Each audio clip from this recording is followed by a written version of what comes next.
ఏది అయినా ట్రై చెయ్యి ఆచి చికెన్ మసాలా. దేశీయ స్టాక్ మార్కెట్లు నష్టాల్లో ప్రారంభమయ్యాయి. బులియన్ మార్కెట్లో పసిడి ధరలు స్వల్పంగా పెరిగాయి.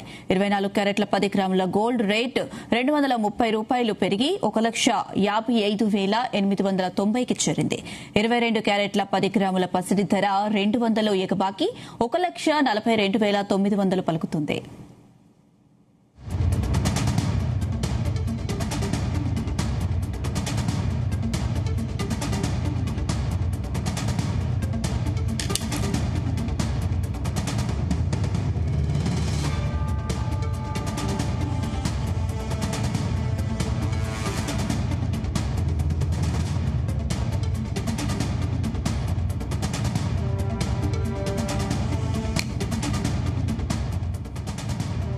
దేశీయ స్టాక్ మార్కెట్లు నష్టాల్లో ప్రారంభమయ్యాయి. బులియన్ మార్కెట్లో పసిడి ధరలు స్వల్పంగా పెరిగాయి. 24 క్యారెట్ల 10 గ్రాముల గోల్డ్ రేట్ 230 పెరిగి 1,55,890కి చేరింది. 22 క్యారెట్ల 10 గ్రాముల పసిడి ధర 200 ఎగబాకి 1,42,900 పలుకుతుంది.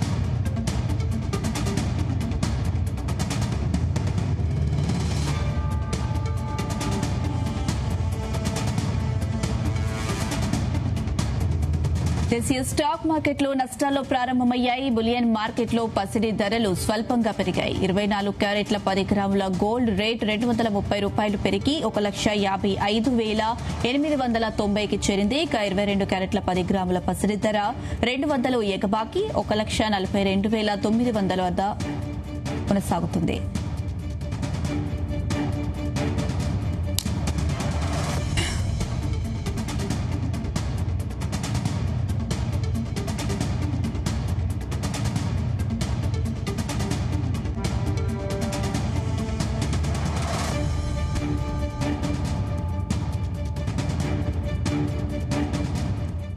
ఇదే అంశానికి సంబంధించి మనతో పాటు డిస్కస్ చేయడానికి సీనియర్ స్టాక్ మార్కెట్ ఎక్స్పర్ట్ జీవి సత్యనారాయణ గారు ఫోన్ లైన్ లో సిద్ధంగా ఉన్నారు. నమస్తే అండి సత్యనారాయణ గారు.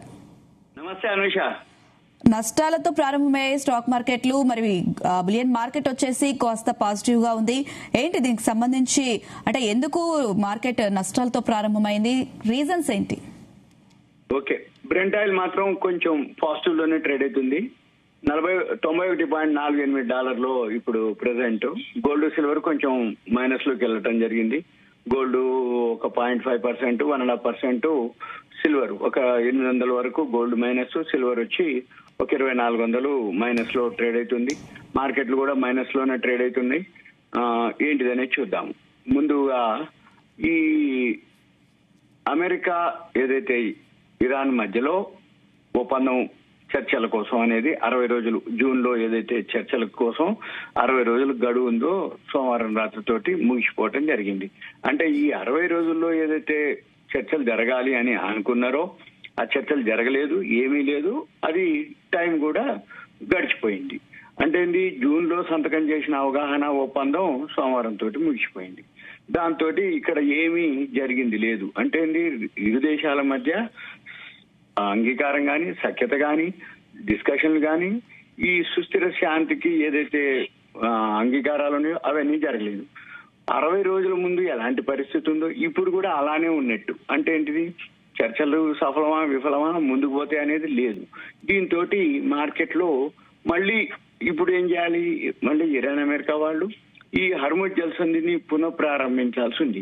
ఈ విషయంలో ఇద్దరి మధ్యలో ఎటువంటి రాజీ కాలేదు ఇప్పటి వరకు. అయితే యుద్ధం నుంచి వైదొలగటానికి అమెరికా వద్ద ఎలాంటి కారణం లేదు. అంటే యుద్ధం చేయాలా చేయకూడదు అనే దానికి కారణం ఏమి లేదు. ఇరాన్ ప్రతిపాదిస్తున్న ఏవైతే డిమాండ్లని అమెరికా అంగీకరిస్తే ప్రపంచంలో ఏదైతే చమురు రవాణా ఉందో అదంతా కూడా ఇరాన్ కి కట్టబెట్టినట్లయితే, అంటే మళ్ళీ ఇరాన్ చేతికే వెళ్ళిపోతుంది. అలా చేయటం అమెరికాకి ఓటమి అంగీకరించినట్లయితే. అందుకని యుద్ధం కొనసాగించాలి అని అంటే అమెరికా వాళ్ళ దగ్గర క్షిపణి ఏదైతే యుద్ధ నిల్వలు, ఆయుధ నిల్వలు ఉన్నాయో అవి ఆల్రెడీ కరిగిపోయినాయి, ఇంకా ఉంటే అవి కూడా ఆగిపోతాయి అన్నట్టు. అందుకని వాళ్ళు యుద్ధం చేసే ఆలోచన లేదు. అంటే దాంతో వాళ్ళ యొక్క ఎకానమీ మీద ఆర్థిక భారం బాగా పడుతుంది కాబట్టి వాళ్ళు లేదు. అప్పుడు ఏమవుతుంది, ఇంధన ధరలు పెరుగుతాయి. మళ్ళీ రాబోయే రోజుల్లో అమెరికాలో పార్లమెంట్ ఎన్నికలు జరుగుతున్నాయి. ఈ టైంలో గనక ఇంధన ధరలు గనక అక్కడ పెరిగితే ఈ ట్రంప్ ఏదైతే ప్రాతినిధ్యం వాళ్ళది రిపబ్లికన్ పార్టీ అన్నమాట, దాని మీద వాళ్ళ గెలుపు మీద అంత ప్రతికూలం ఏర్పడుతుంది. దాంతో ఇప్పుడు వాళ్ళు ఏమి చేయట్లేదు, అలానే ఉంది. మళ్ళీ ఏం జరుగుతుంది అనేది వేచి చూడాలి. అయితే ఇప్పుడు ఏదైతే జూన్ లో ఇరు దేశాల మధ్య ఒప్పందం ఏదైతే ఉందో 60 రోజుల పాటు అని అప్పుడు అన్నారో, 60 రోజులు అన్నారు, అయిపోయింది. ఇప్పటి వరకు ఏం లేదు. కానీ హర్ముజ్ జలసంధిని మాత్రం మళ్ళీ పునరుద్ధరించాలని అనటం, అదే గనక నియంత్రించేది అంటే ఈ నౌకల రాకపోకలన్నీ కూడా ఈ నియంత్రించే బాధ్యత ఇరాన్కి అప్పగించడం జరిగింది. అయితే ఈ అక్కడ మళ్ళీ స్పష్టత లేదు అనేది అనమాట. దాంతో మళ్ళీ ఈ జలసంధి పైన ఇరాన్ కి ఆస్కారం ఉంది పట్టు. కానీ ఆ అవగాహన ఒప్పందం కుదిరిన వెంబటే వారానికే మళ్ళీ ఈ ఓమన్ తీరం వెంబటి వీళ్ళు అమెరికా వాళ్ళు ఈ అంటే అమెరికా నౌకల మీద ఇరాన్ వాళ్ళు కాల్పులు చేయటం, మళ్ళీ అమెరికా వాళ్ళు ఇరాన్ పై దాడులు చేయటం, మళ్ళీ ఇవన్నీ జరిగినాయి. దీంతో ఈ జోర్దాను, కువైట్, బహ్రెయిన్ వంటి దేశాలన్నీ కూడా మళ్ళీ దాడులు చేపట్టడం. దాంతో మళ్ళీ అమెరికా ఏదైతే మార్కెట్ లో ఈ బ్రెంట్ ఆయిల్ అంటే ముడి చమురు ఏదైతే ఉందో ఈ ఇరాన్ వాళ్ళు అమ్మటానికి మళ్ళీ వీళ్ళు అమ్మటానికి అవకాశం లేకుండా వాళ్ళు ఆ అనుమతి ఏదైతే ఉందో వాళ్ళు ఉపసంహరించడం ఏది అమెరికా వాళ్ళు. ఇవన్నీ ఇలా జరుగుతూ ఉండి ఇప్పటికీ ఏదైతే చర్చలు ఉన్నాయో ఇప్పుడు జూన్ లోనే అంటే ఇరాన్ వాళ్ళు చెప్పటం, వీళ్ళు ఇప్పుడు 60 రోజులు అన్నా మేమేం లేదు, ఎప్పుడో ఆపేషను ఏది చర్చల గురించి. అందుకని ఇప్పుడు మధ్యవర్తుల ద్వారా సందేశాలు ఉన్నా కానీ చర్చలు జరుగుతాయి అడపదడప, అంటే 60 రోజులు ఉంది కాబట్టి ఏదో జరుగుద్దని అనుకున్నారు కానీ ఇప్పటి వరకు ఏం జరిగింది లేదు. కాబట్టి మళ్ళీ ఇప్పుడు సోమవారం తోటి అక్కడ ఏదైతే 60 రోజులు గడువు ముగిసిపోయిందో మరి ఏం చేస్తారు. అయితే ఇప్పుడు మళ్ళీ కీలక పాత్ర వహిస్తామని చెప్పేసి వాళ్ళు ఆశాభావం వ్యక్తం చేయడం జరిగింది. దీంతో మళ్ళీ మార్కెట్ లో ఒక అనిశ్చిత పరిస్థితి ఏర్పడటం జరిగింది. ఏం జరుగుతుందో తెలియదు. పాకిస్తాన్ వాళ్ళ యొక్క మధ్యవర్తిత్వం ఎంతవరకు అవుతుందో తెలియదు. మళ్ళీ 60 రోజులు చర్చలను పొడిగిస్తామని అది ఇంకా ఎప్పుడైనా చేస్తారో తెలియదు. వీటన్నిటితోటి కొంచెం బ్రెంట్ ఆయిల్ పెరగటం, ఈ బ్రెంట్ ఆయిల్ పెరుగుతున్నా కానీ న్యూట్రల్ గా ఉన్నా అంటే ఒక రోజు $1, $1.5 అట్లా పెరుగుతూ వచ్చి ఈ గోల్డ్ సిల్వర్ కూడా పెరుగుతూ వచ్చింది. ఇప్పుడు ఇవాళ ఏం జరిగింది, ఇలా జరిగేటప్పటికి గోల్డ్ సిల్వర్ మళ్ళీ కొంచెం తగ్గడం జరిగింది. ఇప్పుడు గోల్డ్ సిల్వర్ వచ్చి 4446, ఒక 15 రోజుల కిందట $4,000 దగ్గర ఉండేది. అక్కడ సపోర్ట్ తీసుకుంది గోల్డ్, ఒక 10% పెరిగింది, 10-12% పెరిగింది. సిల్వర్ కూడా అంతే పెరిగింది. అందుకని మళ్ళీ ఇప్పుడు ఇక్కడ కొంచెం ప్రాఫిట్ బుకింగ్ జరుగుతుంది. ఇక బ్రెంట్ ఆయిల్ కి వచ్చేటప్పటికి ఇక్కడ మన దగ్గర వచ్చి ఎక్స్పైరీ ఉంది, అది కొంచెం అక్కడ షార్ట్ కవరింగ్ అనుకోవచ్చు, లేకపోతే ప్రాఫిట్ బుకింగ్ అనుకోవచ్చు. ఎక్స్పైరీ దగ్గరకు వచ్చింది కాబట్టి వాలటాలిటీ ఎక్కువ ఉంటుంది, అంటే లోకి హైకి డిఫరెన్స్లు ఎక్కువ ఉంటుంది అనమాట.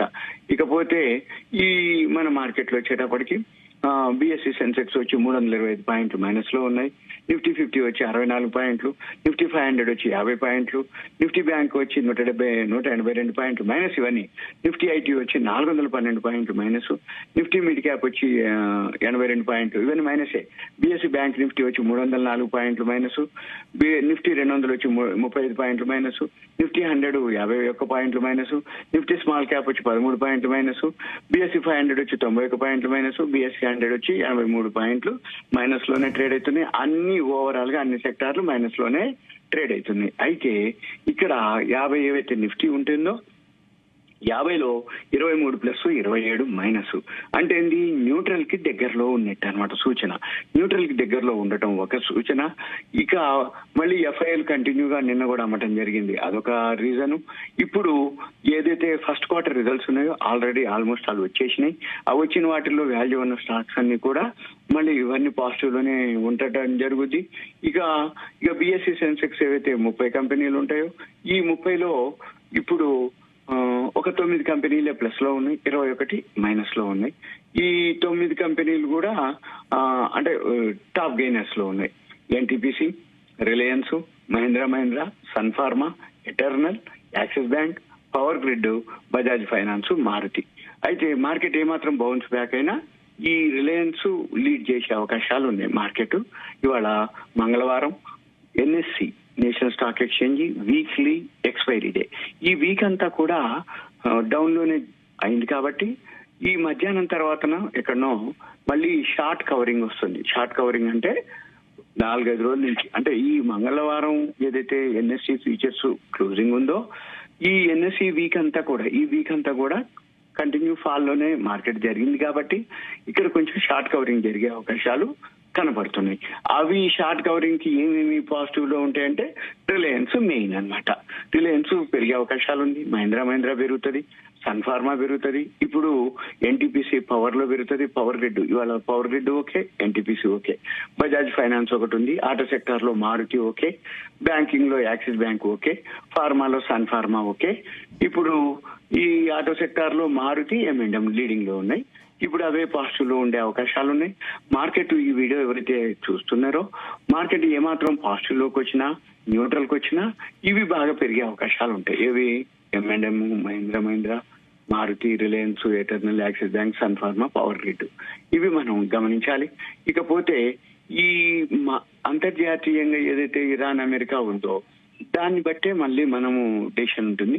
అయితే నిన్ననే క్లోజ్ అయింది, అంటే సోమవారం రోజే ముగిసింది కాబట్టి మళ్ళీ ఇవాళ సాయంత్రానికి మళ్ళీ రేపు ఉదయానికి మనకి ఏం అప్డేట్ అవుతుంది అనేది మనకి తెలుస్తుంది. అంటే ఈ ఒప్పందం గడువు ముగిసింది కాబట్టి మళ్ళీ ఇప్పుడు ట్రంప్ ఏం నిర్ణయం తీసుకుంటారు, మళ్ళీ పాకిస్తాన్ వాళ్ళు ఏం మధ్యవర్తిత్వం చేస్తారు, ఇరాన్ వాళ్ళు దానికి ఎలా రెస్పాండ్ అవుతారు, ఇవన్నీ మనము గమనించాలన్నమాట. గమనిస్తే తప్ప ఇక మళ్ళీ ఈ ఎన్నికలని మళ్ళీ ఆగస్టు 31 ఇవాళ మనకి 18వ తారీఖు, ఇంకొక 13 రోజులు గడిస్తే మళ్ళీ అమెరికాలో అక్కడ ఏదైతే పార్లమెంట్ లో అప్రూవల్ జరగాలి. ఏది ఈయన 100% సుంకాలు చైనా, భారత్ ఒక చిన్న దేశాలు ఒక 3-4 ఉన్నాయి, వాటన్నిటి మీద 100% సుంకాలు వేస్తా అన్నాడు. వీళ్ళ సెనేట్ అప్రూవల్ చేసింది, పార్లమెంట్ లో అప్రూవల్ కావాలి. అక్కడ పార్లమెంట్ లో అవి జరగాలి అంటే అప్పటి వరకు వెయిట్ చేస్తారా, మరి ఏం జరుగుద్ది అనేది లేదు. కానీ మార్కెట్ లో మాత్రం అనిశ్చిత పరిస్థితులు ఇవన్నీ క్లియర్ అయ్యేంత వరకు జరుగుతూనే ఉంటాయి. కాబట్టి మనం ఎంతసేపటికి ఏం చేయాలి, వాల్యూ ఉన్న స్టాక్ కనుక కొనుక్కుంటే ఓకే. గోల్డ్, సిల్వర్ ఆల్రెడీ ఒక 10-12% పెరిగింది కాబట్టి వెయిట్ చేయడం బెటర్. తగ్గే అవకాశాలే నాకు కనపడుతున్నాయి. ఏది గోల్డ్, సిల్వర్ విషయంలో కొంచెం ప్రాఫిట్ బుకింగ్ జరిగే అవకాశాలు ఉన్నాయి. అట్లని మళ్ళీ $4,000 దగ్గరికి వస్తుందా అంటే డౌట్. ఎందుకంటే మధ్యలో వీళ్ళ డెసిషన్ బట్టి, వీళ్ళ చర్చల్ని బట్టి ఏం జరుగుద్ది అనే దాన్ని బట్టే ఈ బ్రెంట్ ఆయిల్ కనుక తగ్గటం మొదలు పెడితే మళ్ళీ గోల్డ్, సిల్వర్ కొంచెం పాజిటివ్ లోకి వచ్చే అవకాశాలు ఉంటాయి. ఇవి మనము గమనించాలి. ఇవి అన్నమాట. అంటే ఎప్పటికప్పుడు ఏం జరుగుతుంది అనేది మనం గనక ఫాలో కాగలిగితే అప్పుడు ఆటోమేటిక్ గా మార్కెట్ ఏం జరుగుతుంది, ఎవరు ఏం చెప్తున్నారు, ఆ మార్కెట్ లో అలా ఏం జరుగుతుంది, మనకైతే ఎటువంటి ఇబ్బంది అయితే లేదు. మన మార్కెట్లకి ఏ విధంగా చూసినా మనకైతే నెగిటివ్ పాయింట్లు లేవు. కానీ టైం మాత్రం వెయిట్ చేయాల్సిందే. ఎందుకంటే మళ్ళీ నిన్న కేబినెట్ లో కూడా అప్రూవల్ చేయడం జరిగింది. ఈ కేబినెట్ లో కూడా ఏవైతే అప్రూవల్ అంటే ఉదాహరణకి గవర్నమెంట్ క్లియర్ చేసింది 31 ఎలక్ట్రానిక్స్ కి మ్యానుఫ్యాక్చరింగ్ అనమాట 7,877 కోట్ల రూపాయలు ఈసీఎంఎస్ కి చేయడం జరిగింది క్లియర్ గా. దానికి సంబంధించిన ఏవైతే 31 ఎలక్ట్రానిక్స్ కంపెనీకి సంబంధించిన టాప్ గెయినర్స్ అంటే టాప్ బ్రాండ్ ఏవైతే ఉన్నాయో అవన్నీ కూడా మళ్ళీ కొంచెం పెరిగే అవకాశాలు ఉంటుంది. అవి ఏదున్నా ఎలా అంటే మనం చూడవలసింది కేబినెట్ లో ఏం అప్రూవల్ జరుగుతుంది, ఏ దేశంతో మనము అగ్రిమెంట్లు జరుగుతున్నాయి, ఏ దేశంతో టైఅప్ అవుతుంది, ప్రతిరోజు ఏదో ఒకటి అంటే క్యాబినెట్ లో కానీ అప్రూవల్ కానీ ఏదో ఒకటి. సపోజ్ ఉదాహరణకి నిన్న తెలంగాణలో మరి చెన్నారెడ్డి టిఐఎంఎస్ అంటే ఇన్స్టిట్యూట్ ఆఫ్ మెడికల్ సైన్సెస్, అయితే అది ఓపెన్ ఏదైతే అయిందో దానికి సంబంధించినవి ఆ సెక్టార్లు అనుకోండి, ఆ షేర్లు అనుకోండి, అది కన్స్ట్రక్షన్ చేయడానికి వచ్చినటువంటి ఆర్డర్స్ అనుకోండి, మళ్ళీ ఇప్పుడు మెయింటెనెన్స్ చేసేటటువంటి ఏదైతే కంపెనీలు ఉన్నాయో ఆ కంపెనీలన్నిటి బెనిఫిట్ పొందుతాయి. అవి రాబోయే రోజుల్లో బాగా పెరిగే అవకాశాలు ఉన్నాయి. ఆ కంపెనీలు వేరే ఉన్నాయి, ఆ కంపెనీల లిస్ట్ వేరే ఉంది. ఇప్పుడు కేబినెట్ అప్రూవల్ చేసినటువంటి 31 ఎలక్ట్రానిక్ కంపెనీలు అది వేరే లిస్ట్ ఉంది. ఇవన్నీ కనుక మనం ఫాలో కాగలిగితే ఎప్పుడైనా బిజినెస్ పరంగా చూసుకోగలిగితే సేఫ్, నో ప్రాబ్లం. ఓకే అండి, సత్యనారాయణ గారు, థ్యాంక్ యూ మీ విశ్లేషణ అందించినందుకు.